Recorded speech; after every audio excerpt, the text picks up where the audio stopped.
What's up, Taiwan? I'm Sandy Chi with news from here in Taiwan and around the world. A huge recall battle between Taiwan's ruling and opposition parties is heating up. Groups aligned with each side are trying to unseat the other's lawmakers, and now they are accusing each other of breaking the rules to do it. Tiffany Wong has the latest.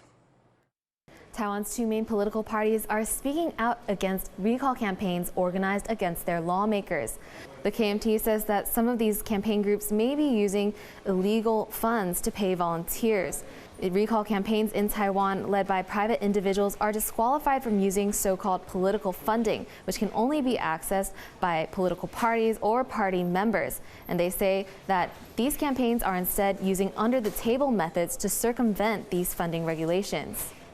他那边说什么呢？现场以现金交由有志公正的志工，这样才能保护团队不被攻击。白话文就是，你把现金交给志工，才能够违法的把现金交给罢免团体。 Meanwhile, the Democratic Progressive Party says that the campaigns against their lawmakers may be using the signatures of deceased people, also known as ghost signatures, to meet the 1% of signatures from the constituency needed to establish a recall proposal. And the DPP is accusing the KMT of being behind this, saying that they may be copying a voter registration list and providing that to campaigners to add signatures to their petitions. 只有一种可能，就是国民党利用他们手上掌握的名册，大规模的进行所谓不实联署、虚假联署、抄袭名册的联署。 The DPP claims that some of the named organizers of these campaigns against their lawmakers have even later denied participation in the petitions, leading to questions as to how their names got onto these campaigns. And the DPP says that they're ready to use lawsuits against any signature fraud or election fraud that they can find. As a reminder, this is all part of a massive slew of recall campaigns in Taiwan, over 50 against lawmakers. 19 of those have passed the proposal stage, all against members of the Kuomintang. That means they can then pass on to the petition phase, where they'll need to get 10% of signatures within the constituency within 60 days. There are another 9 campaigns against the Democratic Progressive Party lawmakers that have now been given extra time for signatures, as they did not immediately pass that 1% proposal threshold due to errors. And we're expecting more results to be released later this week from about 24 more campaigns. Originally, there were 52 campaigns total established against Taiwan's lawmakers, 34 against lawmakers from the KMT, 1 against an independent aligned with the KMT, and 17 against members of the Democratic Progressive Party. This is all part of clashes between the two parties in the legislature that have since threatened to paralyze Taiwan's government, with clashes over legislation and fierce disagreements over the budget and constitutional court. But a recall can take months, and it comes in 3 stages right now. Most of them are in the proposal stage, trying to meet that 1% threshold of signatures needed to then move on to the petition stage, where campaigners will be seeking 10% of the constituency's signatures. And lastly, it will be put to a vote. The campaigns still have the big challenge of getting through the second petition phase and the final public voting stage to get through. So it looks like these lawmakers and parties are going to be fighting a long battle ahead. Klein Wong, Justin Wu, and Tiffany Wong for TaiwanPlus. With U.S. backing for Ukraine's fight against Russia wavering, Europe is making support for Kyiv a priority. But the U.S. isn't out of the picture. A new 4-point peace plan is expected to need Washington's approval. And Ukrainian President Volodymyr Zelensky says he thinks frayed ties with the U.S. can be patched up. John Van Triest has the latest. Okay, let's go. Ukrainian President Volodymyr Zelensky stands in the front row, flanked by leaders from across Europe and beyond. The nations represented here at this summit in London want to make one thing clear. The U.S. may no longer have Ukraine's back in its 3-year struggle against Russia's invasion, but their country's support isn't going anywhere. Together, they've hammered out a 4-point peace plan. First, we will keep the military aid flowing and keep increasing the economic pressure on Russia to strengthen Ukraine now. Second, we agreed that any lasting peace must ensure Ukraine's sovereignty and security, and Ukraine must be at the table. Third, in the event of a peace deal, we will keep boosting Ukraine's own defensive capabilities to deter any future invasion. Fourth, we will go further to develop a coalition of the willing to defend a deal in Ukraine and to guarantee the peace. And the plan is already being backed up with action. In addition to a $2.7 billion military aid loan, the UK will give Ukraine export financing for more than 5,000 air defense missiles. The consensus seems to be that more action will follow. EU leaders in particular say that the continent needs to significantly rearm. In addition to raising their own defense spending, leaders at the summit envisioned building up Ukraine's ability to protect itself. The basis of everything would be a strong Ukrainian army. We should never forget it was not very strong before the war started, and it is now much stronger. There are more than 800,000 soldiers in service, and that's something we should have in mind. That the VIP treatment of President Zelensky, topped off with a visit to King Charles's private residence, is a world away from the openly hostile reception Zelensky got at the White House last week, leaving a minerals for aid deal up in the air. But the absence of the U.S. at the summit in London is still something the gathered leaders, including Zelensky himself, feel. The four-point peace plan may need U.S. backing to work. Still, Zelensky says he's not losing hope closer ties can be restored. Ми розраховуємо на допомогу Сполучених Штатів Америки. Безумовно. І я вважаю, що припинення такої допомоги – це допомога буде тоді виключно Путіну. І тому вважаю, що Сполучені Штати – представники цивілізованого світу, лідери цього світу, і думаю, вони точно не будуть допомагати Путіну. How realistic this is hard to gauge, as the answer largely lies with U.S. President Donald Trump, whose actions so far have some thinking that in Ukraine and beyond, Europe may now need to go it alone. Andy Xue and John Van Trieste for TaiwanPlus. Could Washington's reduced support for Ukraine and apparent pivot to Moscow drive a wedge between Russia and its ally China? TaiwanPlus reporter Louise Watt spoke to Evan Tsao and Alice for Foreign Brief, a US-based geopolitical risk analysis firm.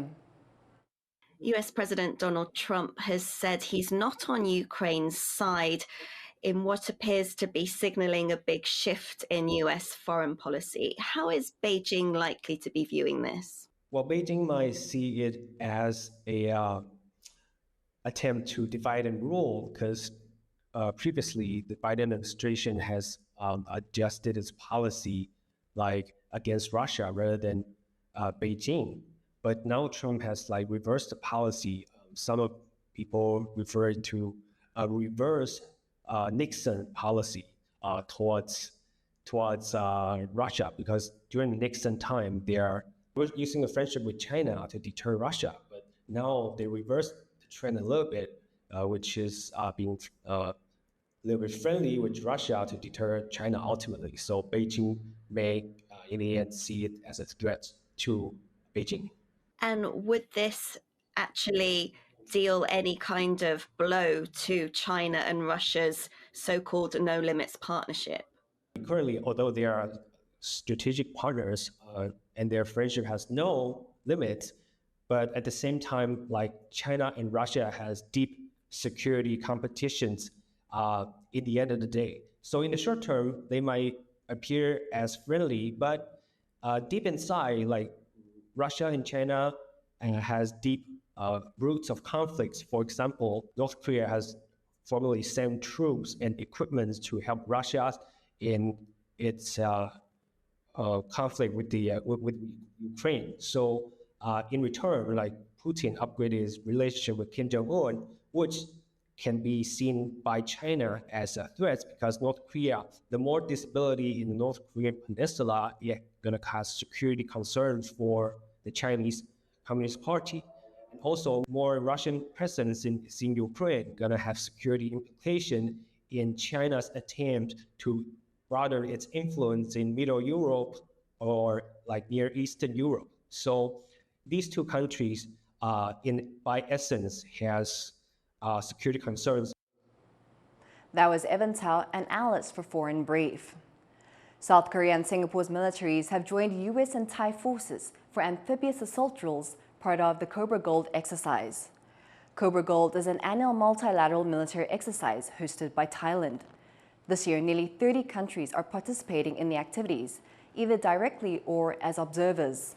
The drills began on February 25th and will last until the end of this week.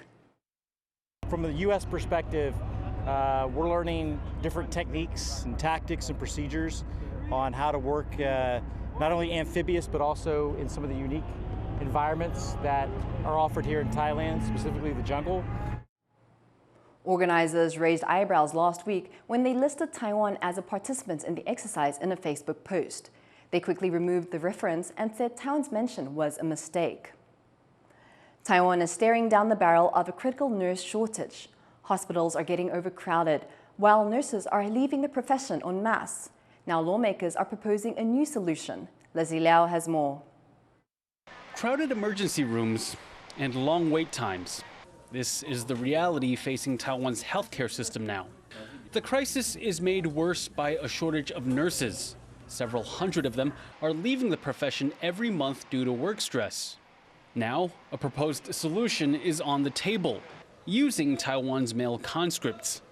Last year, the Defense Ministry allowed conscripts with nursing credentials to serve out their one-year obligation at military-affiliated hospitals. 假设我们可以把护理替代役不只推动到国军医院、公立医院或是私立医院，我相信对于目前这样子的状态是可以注入一股活水。But not all lawmakers believe this is a viable policy. 让这样子医护背景的役男拨到民间私人的医疗院所去，那我想国防军力还是以国防本务为主。But Taiwan's overworked nurses seem to welcome the idea. 其实一开始是希望都开放，在原来的医院就服兵役的。后来沟通的结果是说，他们要服兵役，还是要到军方，因为他们还是有一些军方要求的东西。低的估计，一年大概会有1400左右的护理师进到职场。Hands-on experience could be good for conscripts hoping to pursue nursing. And for Taiwan's strained healthcare system, it would help alleviate a chronic, long-standing labor shortage. But for Taiwan's policymakers, it's all about balancing Taiwan's defense against the country's medical needs. John Su and Leslie Liao for TaiwanPlus. Taiwan Sign Language users may soon get a new tool to help them communicate with those who couldn't otherwise understand them.